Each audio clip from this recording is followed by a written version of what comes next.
likeness.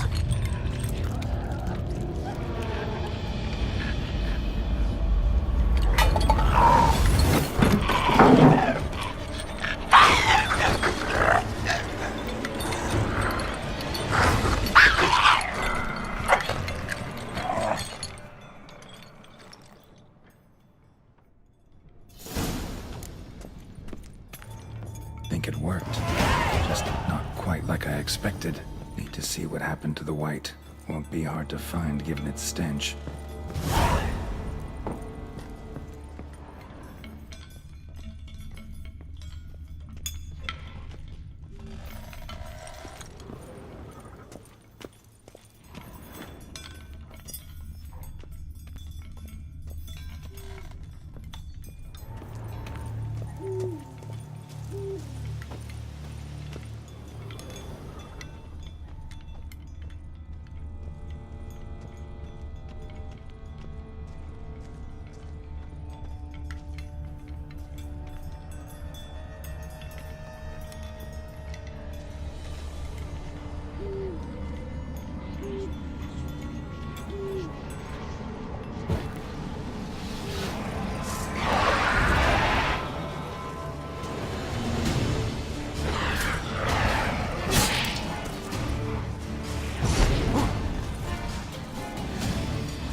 Easy. Not gonna hurt you.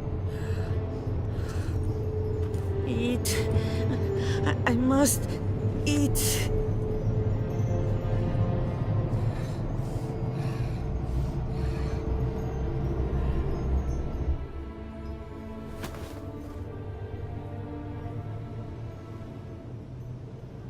I'll take you someplace safe.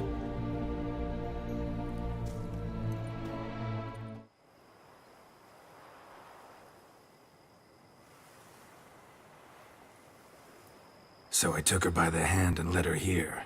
Seemed the only sensible place for her. You did the right thing, sir. She should recover quickly here. Don't worry, sir. I shall see to everything. She is safe here and in good hands. She'll soon be back on her feet. Might actually take a while. She hadn't eaten anything in over 100 years when I found her. Horrid. Whatever brought this about? Told me her story on the way here. Her name's Marlena. She was once the very beautiful and proud heiress to the Trastamara estate. One evening, when she was holding a banquet for friends, a beggar came to her gate seeking alms. He had a bowl and a spoon with him. He sat outside her fence and waited. I've heard of the custom.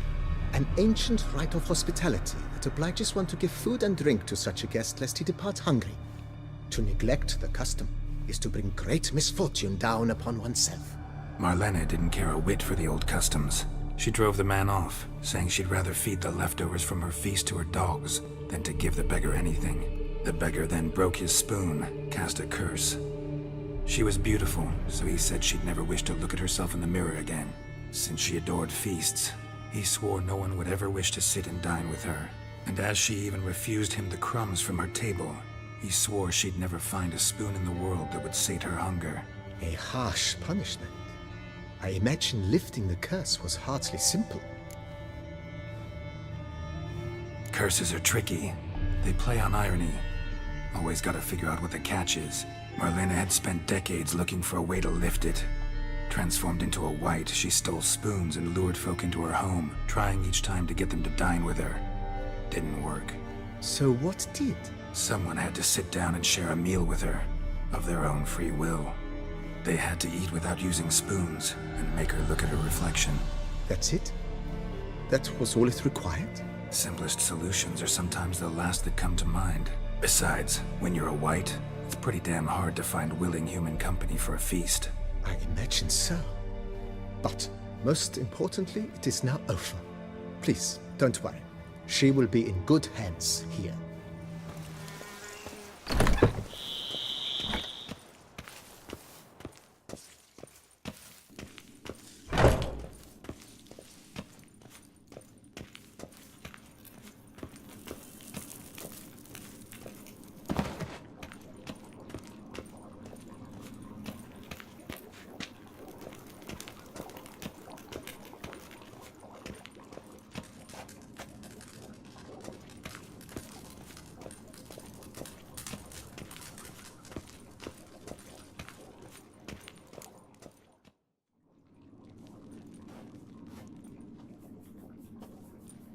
Think your friend's hand'll make for a nice broth? You've clearly honed your sense of humor. But we are not cannibals, Geralt. I took a fragment of tissue from the hand. It will suffice to prepare some resonance. What did you do with the rest? I cremated it, as our codex commands. Raven told me you'd acquired the necessary ingredient. Send your spies after me? My watchers. Were something to go wrong, I could then arrive quickly to help. Managed fine alone, but thanks for the thought. Gonna need much longer to finish brewing resonance? Mentioned a last ingredient, too. What about that? That, I fear, might prove troublesome. You see, to use the concoction to summon the memories of one, the solution must contain the blood of another specimen of the same species. Shouldn't be a problem. I happen to know a higher vampire who should be willing to help. Right, Regis? It's not that simple, I'm afraid. While you were away, I tried my damnedest to identify a replacement, but alas, none such exists. Not sure I understand what the problem is. Can't we just draw some of your blood? The blood must be in an agitated state. As I'm certain you know, higher vampires can change their corporeal shell. As our flesh changes, so does our blood's chemical composition. To make a long story short, I shall need to induce in myself a state of strong psychokinetic arousal. In brief, madness, rabidity. And that stands to be very, very dangerous. Dangerous? Why? I mean, you'll still be you, right? True, but I should be highly agitated, in a state of fury. You know better than I that fury cannot be controlled. If you've ever seen an enraged vampire, you know very well that all who find themselves nearby will be in grave danger. How will we handle that? I'd rather not have you lunge at me, claws extended. That makes two of us. But worry not. I've thought it through very thoroughly. Details to follow soon.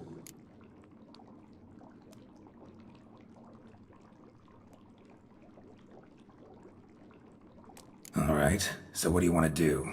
We shall visit Teshem Mudna, an ancient vampire estate. There we will find cages suspended in the air. I will enter one, be confined. You will lure beasts there. Beasts you will then kill.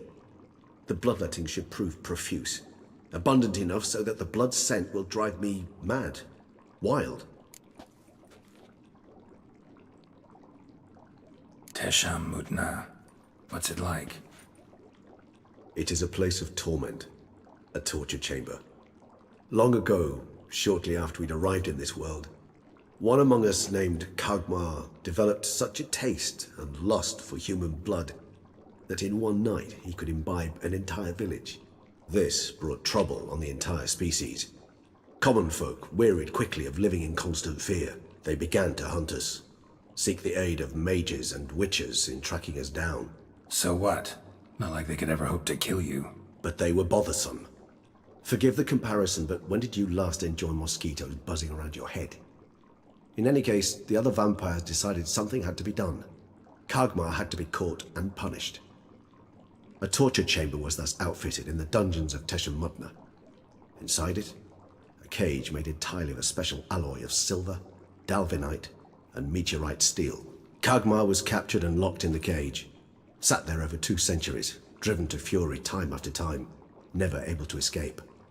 Thus I know the cage will withstand the fury to which we shall drive my humble being. See no reason to dawdle. Tesham Mutna. Take me there. In a moment. Just one last thing.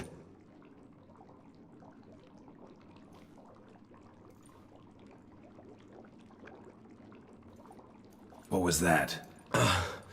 Blood. Oh, the last favor the Raven did me. I've also taken some Sancurium, a solution that sharpens one's sense of smell. 1 drop of blood shall smell like a gallon to me now.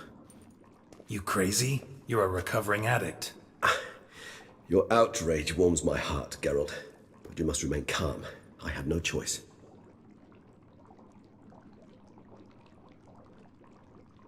As things stand, the die is cast. High time we set off for Tesha Mutna. My head's spinning already, and you're starting to smell quite tasty. And you're starting to scare me.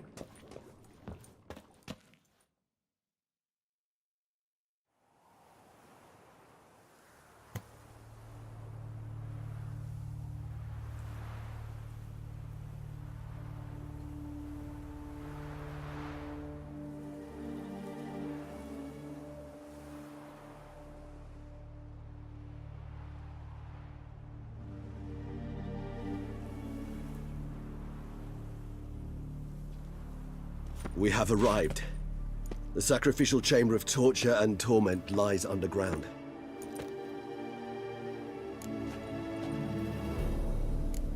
Sure you know what you're doing? I can only hope I do. Please, let's go. The longer we delay, the less control I shall have of my faculties. I'd really prefer not to hurt you. You lead.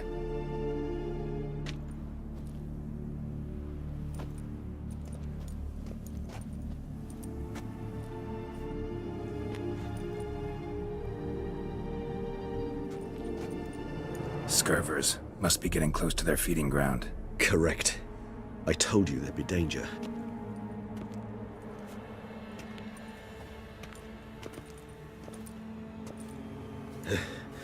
Beyond this wall lies... An ancient vampire dungeon. Seen a lot of things in my time. Nothing quite like this, though. I feel honored. A man with such a wealth of experience, yet I'm about to show him something new. Now, to open it.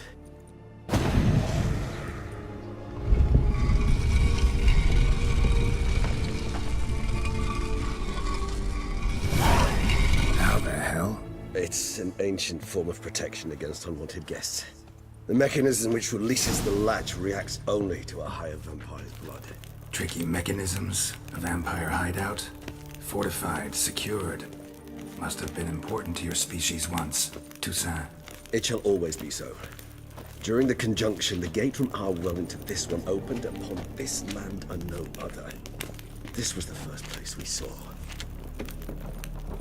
This place. There's evil here.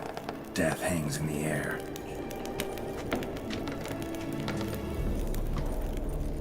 Yes. A great many beings have breathed their last here.